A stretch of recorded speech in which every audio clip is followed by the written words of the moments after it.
Encore une fois, bienvenue à l'EBCRS. Content de vous voir ce matin, une belle gang, belle famille, de frères et sœurs qui sont de retour du sud, bronzés plus bronzés. Content de vous voir en forme. Pour ceux qui étaient ici les 2 derniers mercredis, vous allez vraiment avoir aujourd'hui dans l'enseignement d'aujourd'hui un complément, quelque chose de complémentaire.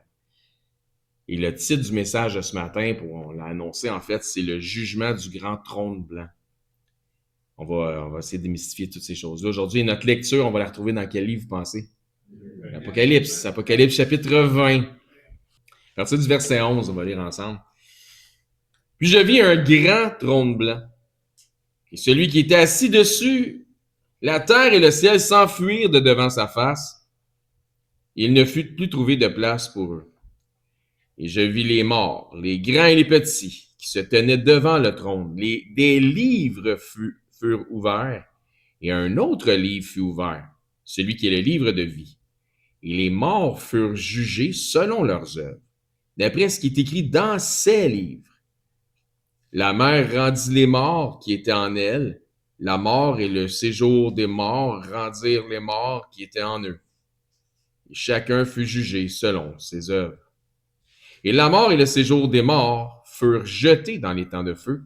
Ça, c'est la seconde mort, qui est l'étang de feu.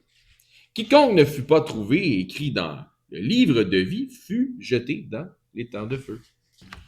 Donc, ce passage qu'on vient de lire dans le livre de l'Apocalypse, c'est lié à ce qui est connu comme étant le jugement du grand trône blanc. Pour plusieurs, ça résonne comme un passage qui est lié à la fin des temps, donc qui est eschatologique, voire même à la fin du monde. C'est pas tout à fait faux, en fait. Ça sonne aussi, pour d'autres, comme quelque chose qui est assez mystique, c'est mystérieux. Le jugement du grand trône blanc, c'est dans le livre de l'Apocalypse. C'est un livre, ça, le livre d'Apocalypse, avec un livre d'images. Tu sais, quand tu lis ça, là, tu te fasses aller les méninges d'imagination pour imaginer dans ta tête toutes les choses qui sont là. Puis souvent, beaucoup d'imagination complique beaucoup les choses. On va essayer de garder ça simple aujourd'hui. Donc, on va essayer de démystifier justement le symbolisme en comparant les Écritures avec les Écritures. Premièrement, faut-il le rappeler, le livre de l'Apocalypse ne nous a pas été écrit à nous. On le voit dans l'annonce que Jean fait, ça dit, donc, révélation de Jésus-Christ à ses serviteurs, mais là, dans le contexte, il faut savoir c'est qui les serviteurs? Ben, aux anciens, puis aux membres des 7 églises d'Asie mineures, qui est en Turquie actuelle. Donc, c'était dans le contexte, contextuellement, c'était à eux autres que la lettre était adressée. Donc, dans un sens, on pourrait dire que, comme pour le reste des Écritures, ça a été écrit pour nous, c'est pour notre bénéfice, mais pas nécessairement à nous. Car nous pouvons bénéficier nécessairement des enseignements qu'on retrouve, de la sagesse, des avertissements qu'on retrouve dans le livre d'Apocalypse. Il y a un paquet de bonnes choses qui sont là. Il y a quelqu'un qui me disait l'autre jour, ben si les choses dans l'Apocalypse, historiquement, on voit que c'est des choses qui sont du passé. Ben à quoi ça sert, ce livre-là? Mais il y a plein de bonnes choses édifiantes dans ce livre-là. Et puis, c'est pas toutes des choses du passé, d'ailleurs. Toute écriture est inspirée de Dieu et utile pour enseigner. Toute écriture, est inspirée de Dieu et utile pour enseigner, pour convaincre, pour corriger, pour instruire dans la justice, comme ça nous dit, comme Paul le dit à Timothée dans sa deuxième lettre à Timothée au chapitre 3, verset 16. Il y a donc certainement une utilité des instructions que l'on peut glaner, ramasser ici et là dans le livre de l'Apocalypse, c'est évident. Maintenant, que peut-on comprendre de cette image qui nous est projetée concernant un grand trône blanc? Premièrement, il y a du symbolisme à extraire de ce passage. Le symbolisme, particulièrement dans le livre de l'Apocalypse, nous offre des images qui pointent vers des réalités qui sont plus simples, des réalités qui sont terre à terre. Je répète ça. Le symbolisme, particulièrement dans le livre d'Apocalypse, pointe vers des images, nous donne des images, mais pointe vers des choses qui sont très terre. Ça a l'air immense, mais c'est vraiment plus terre à terre qu'on peut l'imaginer. Il faut ramener ça à quelque chose de simple. Donc, ça a l'air compliqué, autrement dit, mais ça ne l'est pas nécessairement. Je ne veux pas dire qu'on est parfait dans toutes nos interprétations, mais encore une fois, c'est pas si compliqué que ça. Ce sont comme des descriptions caricaturales exagérées, qui sont amplifiées, mais qui expriment une réalité qui est terre à terre et plus simpliste, qui devrait habituellement être comprise au minimum pour ceux à qui c'était adressé à l'époque, il y a 2000 ans. Quand ils ont reçu cette lettre-là, ces choses-là qui étaient des caricatures, d'exagération, des choses amplifiées, ces gens-là comprenaient de quoi il s'agissait. C'était un langage qu'eux autres comprenaient. Donc, un trône, si on ramène ça à une simplicité, un trône réfère habituellement à une grande autorité officielle. Déjà là, c'est pas pire. Pas trop compliqué. Un trône réfère habituellement à une grande autorité officielle. Ça désigne la souveraineté, la royauté, l'autorité de juger. Pour revenir à notre texte d'ouverture, Apocalypse 20, 11, puis je vis un grand trône blanc, et celui qui était assis dessus, la terre et le ciel, donc il voit un grand trône blanc, il voit quelqu'un qui est assis dessus, et le ciel et la terre s'enfuirent de devant sa face. Il ne fut plus trouvé de place pour eux. Fait que là, tu imagines, c'est qui, de quoi qu'il a l'air, c'est le trône blanc, il est blanc, il est gros, là, la terre et le ciel s'enfuient. Ils vont où? Qu'est-ce qui se passe? On est rendu où? Tu sais, quand tu te vas la boîte à imagination. Donc, il y a des précisions qui sont intéressantes, on va juste se fier à ça. Le trône, il est quoi? Il est grand. Ça manifeste l'ampleur de l'autorité. Et celui qui est assis sur ce trône est induit d'une grande autorité. Ça nous indique la couleur. Quelle couleur? Blanc. Ça nous ramène à ce qui est la pureté, l'impartialité, le droit, la perfection. Ça rapporte aussi au juge du chapitre précédent. Vous allez voir, dans le chapitre précédent, c'est le chapitre 19. Ça nous dit là, dans le chapitre 19, 11 Apocalypse, « Puis je vis le ciel ouvert, et voici parut un cheval de quelle couleur? Blanc. Celui qui le montait s'appelait fidèle et véritable, et il juge. C'est quoi qu'il fait? Il juge et combat avec justice. Et on sait ici que ça nous parle de Jésus-Christ. Encore une fois, son nom n'est pas nommé, mais on comprend là, de qui ça parle. On n'est pas obligé d'imaginer un cheval, on comprend qu'il y a une autorité de juger, que c'est Jésus-Christ, c'est le Fils de Dieu, c'est Dieu en chair, etc. Donc, ça nous fait comprendre que celui qui sera sur ce trône aura une pleine autorité incontestable de pouvoir apporter des jugements et des sentences. C'est ça que ça nous fait comprendre. Au-delà de toute l'imagination fertile qu'on pourrait avoir. Ça nous fait comprendre que celui qui sera sur ce trône sera parfaitement juste dans tous ses jugements.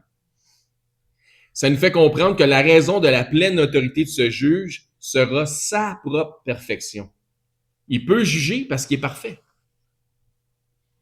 Suivez-moi.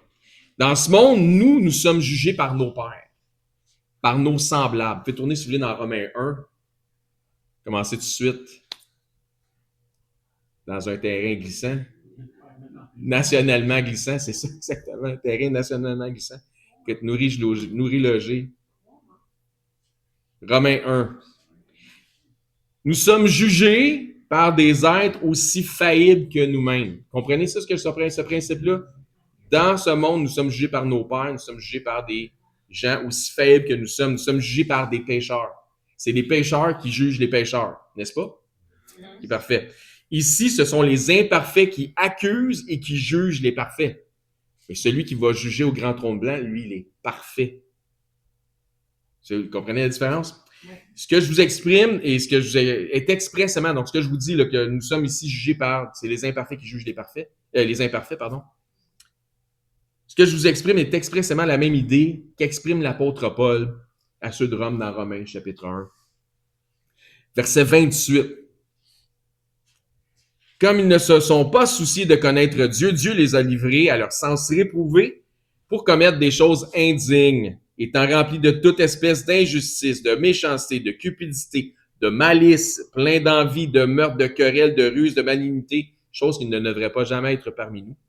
Rapporteurs, médisants, impies, arrogants, hautains, fanfarons, ingénieux au mal, rebelles à leurs parents, dépourvus d'intelligence, dépourvus de loyauté, dépourvus d'affection naturelle, dépourvus de miséricorde. Et au verset 32, et bien qu'ils connaissent le quoi? Jugement de Dieu. Bien qu'ils connaissent le jugement de Dieu, déclarant dignes de mort ceux qui commettent de telles choses. Non seulement ils les font, mais ils les approuvent. Et ça continue au chapitre 2, parce que vous comprenez que les chapitres, hein, pas parce que ça arrête un chapitre que là, le deuxième chapitre devient un nouveau contexte. C'est les mêmes intentions de l'auteur, le même auteur. On continue au chapitre 2, verset 1. Ô homme, qui que tu sois, à qui Paul s'adresse-t-il? Tout le monde, tous les hommes en général. Toi qui juges, ô homme, qui que tu sois, toi qui juges, hein? Les imparfaits qui jugent les imparfaits, les pécheurs qui jugent les pécheurs. Ô homme, qui que tu sois, toi qui juges, tu es donc inexcusable, car en jugeant les autres, tu te condamnes toi-même, puisque toi qui juges, tu commets les mêmes choses. Les pécheurs jugent les pécheurs. Nous savons en effet que le quoi? Jugement de Dieu. Encore une fois, jugement de Dieu, ça fait 2 fois que ça revient.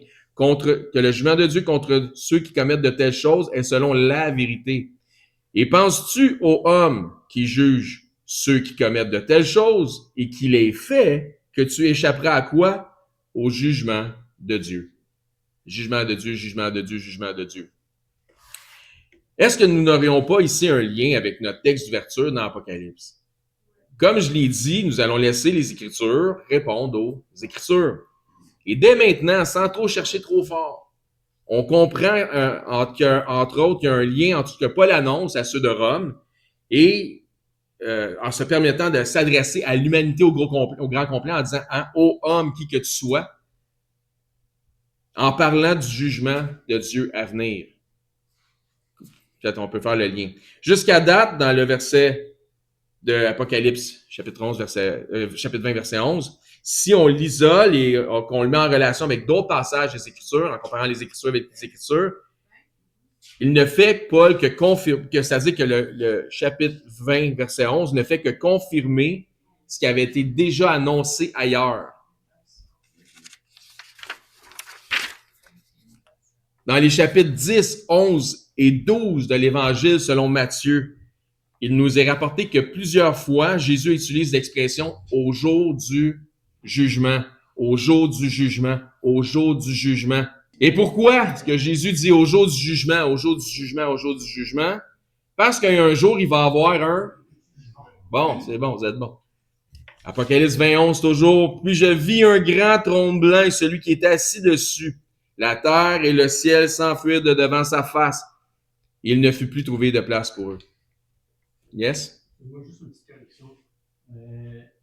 Oui, il va y avoir un jugement final, mais il y a déjà eu un jugement. Quand Jésus annonce ça, quand il parle maintenant de Sodome et Gomorrhe qui va être jugé moins sévèrement, il émet quand même déjà un jugement. Ça fait en sorte qu'on peut quand même juger aujourd'hui et attendre une confirmation de jugement final. Super. Donc, le trône, qu'est-ce qu'on voit? Il est grand. Donc, grande autorité. Trône exprime soit royauté ou trône d'un juge. Donc, il ne faut pas oublier qu'avant les rois d'Israël, il y avait aussi les juges. Puis, il y a un lien entre les deux positions, soit roi et juge. Les juges jugeaient selon la justice de Dieu, et Dieu était le roi sur Israël. OK? Donc, aussi, le trône, il est blanc. Donc, encore une fois, la pureté, le côté impartial, le côté juste, le côté parfait, la perfection. Ça dit, la terre et le ciel s'enfuirent devant sa face. Il ne fut plus trouvé de place pour eux. Donc, cette hyperbole signifie simplement qu'il n'y aura pas une place que tu peux te cacher. C'est juste ça que ça veut dire. Il n'y a pas personne qui va pouvoir se cacher nulle part, là. Tout le monde va être découvert. Le jugement va avoir lieu et personne n'y échappera. Apocalypse 20, 12.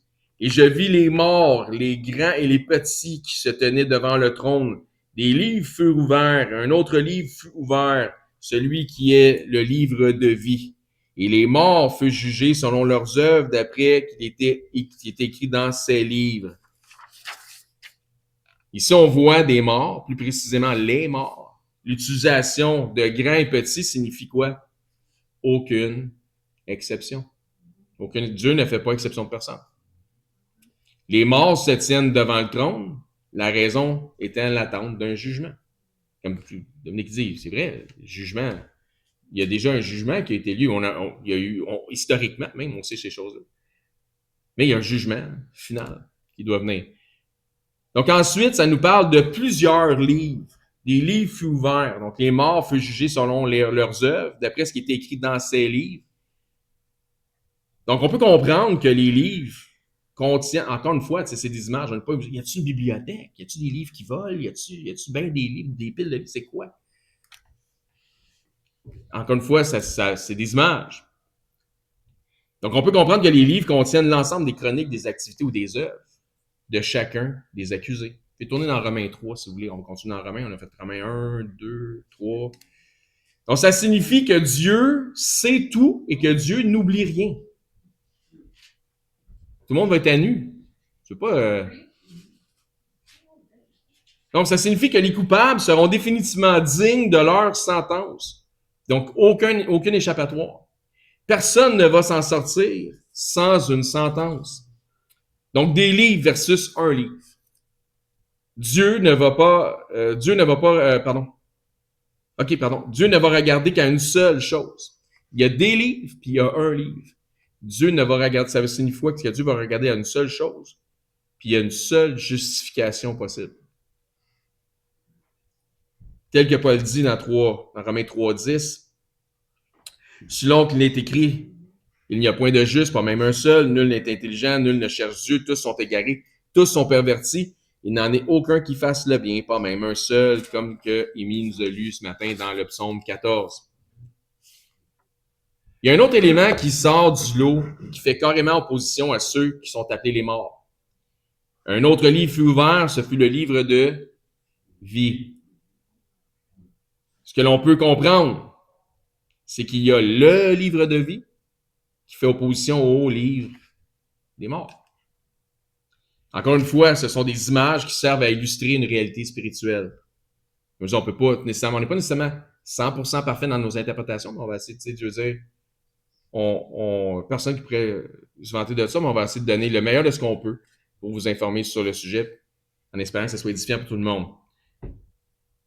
Encore une fois, quand c'est des images qui servent à illustrer, comme je dis, des réalités spirituelles, est-ce qu'il va vraiment y avoir un trône blanc, visiblement?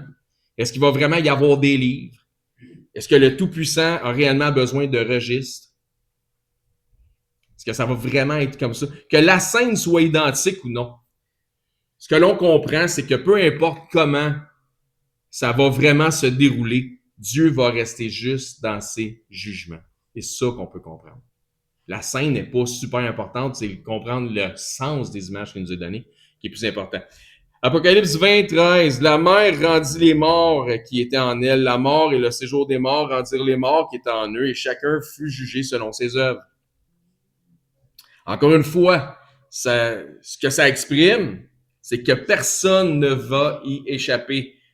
De tous les temps, il n'y a pas d'endroit possible où une âme pourrait s'être cachée.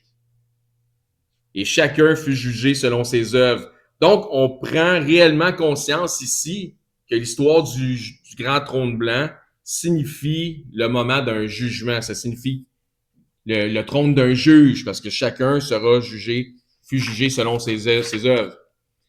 C'est un triste constat que de voir que les âmes, ils seront jugés selon leurs œuvres, parce que s'il en est ainsi, tous seront coupables.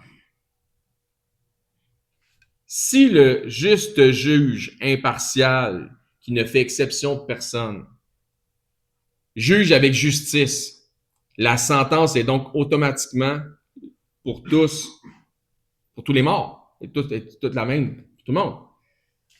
Voyons quelle est cette sentence. Apocalypse 20, 14. Et la mort et le séjour des morts furent jetés dans les temps de feu. C'est la seconde mort qui est les temps de feu. On voit ici un dernier jugement final qui boucle la boucle. C'est tourné dans Matthieu 19 si vous voulez suivre quelque chose d'intéressant là aussi. La mort cessera de faire des victimes. Un jour, au renouvellement de toutes choses, la mort ne sera plus. Vous avez hâte de ce temps-là? Moi, j'ai hâte de ce temps-là. Donc, la mort cessera de faire des victimes. Un jour, au renouvellement de toutes choses, la mort ne sera plus. C'est une abolition des principes qui seront devenus caducs par la fin qui, en fait, marquera un début ou une ère nouvelle. Je répète ça, donc, éventuellement, la mort cessera de faire des victimes, et un jour, et au renouvellement de toutes choses, la mort ne sera plus. Ça va être une abolition des principes qui seront devenus caducs par la fin, qui en fait marquera le début d'une ère nouvelle. Par la fin de toutes choses, le renouvellement de toutes choses. Le jugement dernier est le dernier événement avant le renouvellement de toutes choses. Matthieu 19, 28. Jésus leur répondit, je vous dis en vérité, quand le Fils de l'homme, au renouvellement de toutes choses, sera assis sur quoi? Le trône de sa gloire. Vous qui m'avez suivi, vous serez de même assis sur 12 trônes et vous, quoi, jugerez les 12 tribus d'Israël. Donc, Jésus-Christ est celui qui est assis sur le trône de justice. Le texte nous parle aussi de seconde mort. Une fois. Ici, les cartes peuvent un petit peu être embrouillées en exprimant que les non-croyants sont déjà morts dans leur transgression et que les croyants passent de la mort à la vie, etc. En vérité, la seconde mort ici fait suite à une première mort, qu'elle soit physique, qu'elle soit spirituelle, ou même t'es mort, t'es mort. Sans Christ, t'es jamais vraiment passé à la vie. Tous ceux qui ne confessent ou ne reconnaissent pas Christ comme Messie, Seigneur et Sauveur, leur condamnation demeure la mort. Ou la condamnation de la mort qui demeure sur eux. On pourrait exprimer ça de cette façon-là aussi. Ceux qui ont confessé Christ, de manière générale, vont éventuellement connaître aussi une mort physique quand même. Le corps meurt, mais l'esprit vit. C'est pourquoi l'Ecclésiaste nous mentionne qu'un même mal arrive à tous, juste comme injuste, disant « Ils vont chez les morts, car qui est excepté? » Dieu fait exception de personne. Référence Ecclésiaste 9, 2 et 3. Dans Jean 11. Mais Jésus clarifie la réalité spirituelle de la manière suivante. Lorsque Lazare fut atteint par la mort physique, Jésus a dit à Marthe, dans Jean 11, 25, Jésus lui dit, « Je suis la résurrection et la vie, celui qui croit celui qui croit en moi vivra quand même il serait mort. » Quand même il serait mort, s'il croit en moi, il vivra. Et la première partie du verset 26, ça dit, « Et quiconque vit et croit en moi ne mourra jamais. » Tu meurs peut-être physiquement, mais tu meurs pas. Parce que tu es né de nouveau, parce que tu es une nouvelle créature. Parce qu'on a la vie éternelle au moment où on comprend, qu'on confesse, qu'on reconnaît que Jésus-Christ est Seigneur et Sauveur. C'est à ce moment-là que notre vie éternelle commence. Pas au trépas, le monde pense, non. C'est au moment que tu as confessé Christ. Ainsi donc, les croyants meurent physiquement, mais ils vivent éternellement, et ce, même suite au trépas. Pour les croyants, la mort physique ne représente qu'une continuité de vie. Comme Paul l'exprime, être absent du corps, c'est d'être présent avec Christ. Ainsi aussi, comme l'exprime notre Seigneur en parlant des patriarches et de Moïse, qui étaient tous physiquement morts lors de son ministère terrestre, il a dit, « Or, Dieu n'est pas le Dieu des morts, mais des vivants, car pour lui, pour Dieu, tous sont vivants. » Référence Luc 20, 38. Donc, reprenons sur la seconde mort dans Apocalypse 20, verset 6. « Heureux et saints ceux qui ont part à la première. » Amen. La seconde mort n'a point de pouvoir sur eux, mais ils seront sacrificateurs de Dieu et de Christ. Ils régneront avec lui pendant 1000 ans, tel qu'on l'a vu dans les 2 derniers mercredis. Passons, on a parlé vraiment du millénium, ces choses-là. Donc, encore une fois, ici, la révélation n'annonce rien de nouveau que ce qui a déjà été rapporté dans les évangiles et dans les épîtres par les apôtres. C'est une confirmation des enseignements spirituels que les disciples ont déjà reçus par le fondement des apôtres. Jean 5, 24 nous dit, en vérité, je vous le dis, celui qui écoute ma parole et qui croit en celui qui m'a envoyé a la vie éternelle et ne vient point en jugement, mais il est passé de la mort à la vie, autrement dit, résurrection. C'est le même qu'on appelle ça, quelqu'un qui est mort puis qui vient en vie, il est ressuscité. Première résurrection. Et pourquoi ne viennent-ils pas en jugement? Parce que leur nom est écrit dans le livre de vie. Apocalypse 20:15. Quiconque ne fut pas trouvé écrit dans le livre de vie fut jeté dans les temps de feu. Ne vous y trompez pas, tous seront jugés, mais tous ne seront pas sous le jugement, ou, si vous préférez, sous la sentence du jugement, mais tous seront jugés par leurs œuvres.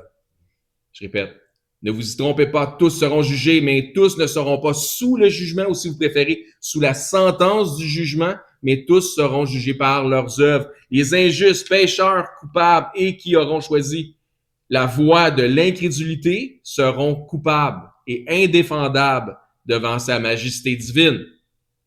Mais pour ceux qui ont mis leur foi en l'agneau de Dieu, ceux-ci ont un avocat qui plaide leur cause et leurs œuvres mauvaises seront surpassées par l'œuvre que Christ aura accomplie pour eux.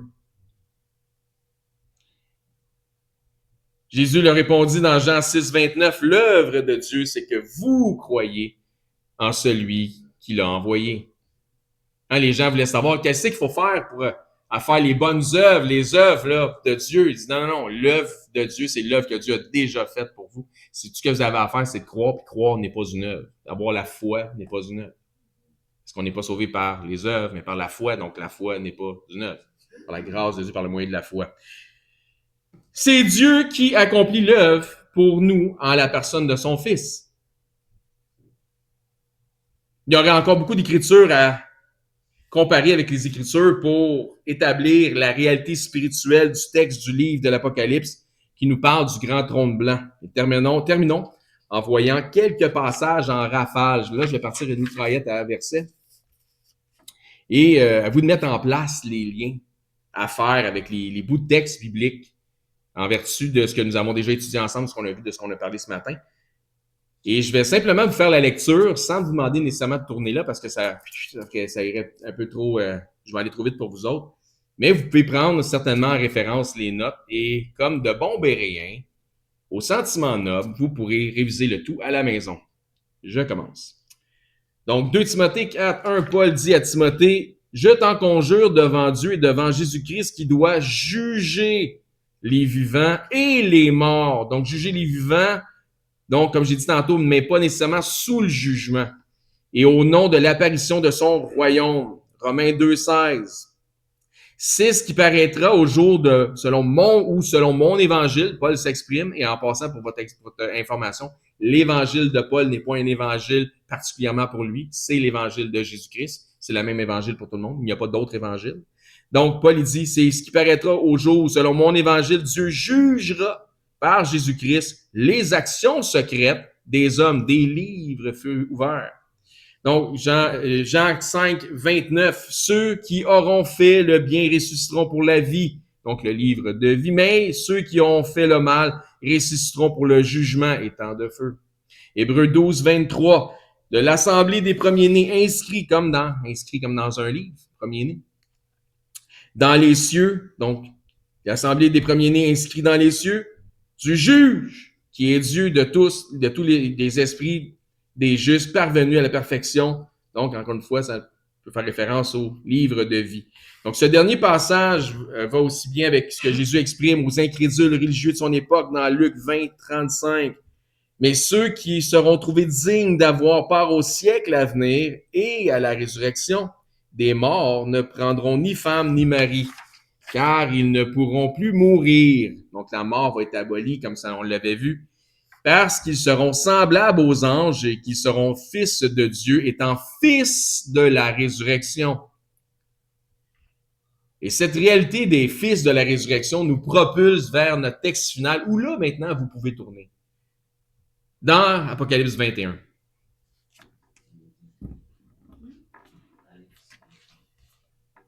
À partir du verset 3. Et j'entendis du trône une voix forte qui disait, « Voici le tabernacle de Dieu avec les hommes, il habitera avec eux. Ils seront son peuple et Dieu lui-même sera avec eux. Il essuiera toutes leurs larmes de leurs yeux. Et la mort ne sera plus. Au renouvellement de toutes choses, la mort ne sera plus. Et il n'y aura plus ni deuil, ni cri, ni douleur. Car les premières choses auront disparu. Renouvellement de toutes choses. Et celui qui est assis sur le trône dit, voici, j'ai fait toutes choses nouvelles, renouvellement de toutes choses, au renouvellement de toutes choses. Et il dit, écrit, car ces paroles sont certaines et véritables. Il me dit, c'est fait, je suis l'alpha et l'oméga, le commencement et la fin. À celui qui a soif, je donnerai de la source de l'eau de vie gratuitement. Celui qui vaincra, héritera ces choses. Je serai son Dieu, il sera mon fils, fils de la résurrection.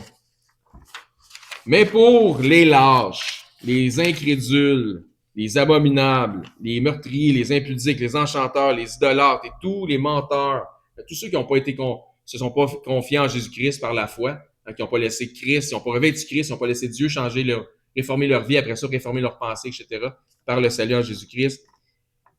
Leur part sera dans l'étang ardent de feu et de soufre, ce qui est la seconde mort. En conclusion, on a notre message de ce matin. J'espère que cette étude va su répondre aux questionnements que les gens peuvent se poser sur le mythique jugement du grand trône blanc. Finalement, la conclusion est que le livre de l'Apocalypse n'annonce rien de mystérieux, mais qu'en fait, il ne donne qu'une autre image des choses qui avaient été déjà annoncées par Christ, par ses apôtres et certains de ses disciples. Une autre façon d'exprimer les choses qui avaient déjà été dites. C'est simplement une caricature aux traits amplifiés dépeints par Jean dans un style littéraire apocalyptique. Et oui, les faits historiques nous rapportent que plusieurs des événements dépeints dans le livre d'Apocalypse sont bel et bien arrivés. La succession des Césars, le feu qui s'est passé à Jérusalem, la destruction du temple, c'est-à-dire la prise, toutes ces choses-là, c'est toutes des choses qui sont déjà arrivées historiquement. N'en reste pas moins que la parousie de Christ n'a pas encore eu lieu. Ni le jugement dernier, ni le renouvellement de toutes choses. Ces choses ne sont pas encore arrivées. Donc, c'est une question de discernement et de maturité spirituelle par la grâce de Dieu. On ne fait pas dans le prétérisme ici à l'EBCRS. Donc, le prétérisme, comme si on pense que toutes les prophéties sont déjà toutes arrivées, même incluant le retour de Christ et que le jugement dernier. Mais on n'est pas là-dedans. Nous attendons aussi l'accomplissement de plusieurs prophéties encore, et principalement celle du retour de notre Seigneur et Sauveur Jésus-Christ.